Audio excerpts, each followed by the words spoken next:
নামটা শুনে অন্যরকম মনে হয়। গাছের নাম হাতিসুর। পুরনো দালান ঘেঁষে কিংবা রাস্তার ধারে অন্য আগাছার মাঝে এই গাছটি দেখা যায়। এই গাছের বাঁকানো পুষ্পদ্বন্দ্বে ফুটে থাকে সাদা সাদা ফুল।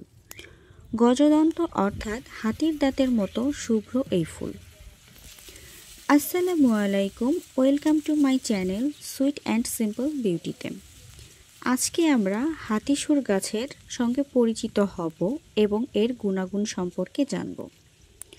চ্যানেলটির নামের পাশে থাকা সাবস্ক্রাইব বাটনে ক্লিক করে পাশে থাকা বেল আইকনটি বাজিয়ে দিন।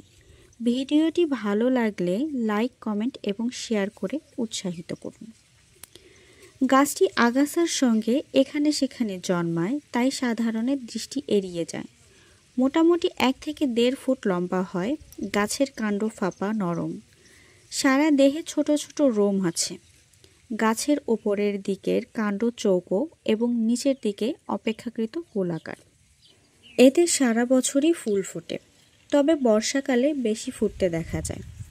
এই উদ্ভিদে ইন্ডিসিন, পাইরোলিজিডিন, অ্যালকালয়েডস ও হেলিওট্রিন নামক নানা রকম জৈব উপাদান পাওয়া যায়। পাতা খসখসে, একের বিপরীতে অন্য পাতাটির অবস্থান। পাতাগুলো আঙুল দিয়ে ঘষলে গন্ধ পাওয়া যায়।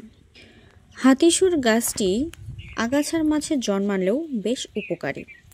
বিষাক্ত কোনো পোকার কামড়ে শরীরের কোনো স্থান ফুলে গেলে এবং সেই স্থানে জ্বালাপোড়া হলে এই উদ্ভিদের পাতা বেটে রস লাগালে উপকার পাওয়া যায়।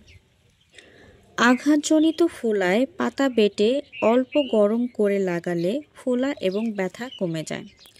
ঠান্ডা লেগে হাতে পায়ের গাঁট ফুলে গেলে বা বাগি ফোলা অর্থাৎ উরু ও তলপেটের মাঝখানে কুঁচকির ডান ও বাম দিকে যে কোনো দিক ফুলে গেলে এ গাছের পাতা বেটে হালকা গরম করে আক্রান্ত স্থানে লাগালে ফোলা ও ব্যথা কমে যায়। দেহে ছত্রাকজনিত সংক্রমণে লাল চাকা চাকা দাগ নিরাময়ে এ পাতার রস ব্যবহার করা হয়। কোনো কারণে চোখ টকটকে লাল হলে কড়কড় করছে, মনে হচ্ছে বালি পড়েছে, এমনটা হলে হাতিসুর গাছের পাতার রস অব্যর্থ ঔষধ। সর্দি লাগলে এর পাতা ছেঁচে 2 চামচ পরিমাণ রস খেলে সর্দি ভালো হয়। একজিমা থেকে মুক্তি পেতে হাতিসুর গাছের পাতা থেতলে আক্রান্ত স্থানে কিছুদিন দিলে একজিমা সেরে যাবে। টাইফয়েড রোগে এ পাতা হতে পারে কার্যকরী সমাধান। পাতার রস হালকা গরম করে পানিতে মিশিয়ে খেলে টাইফয়েড ভালো হয়।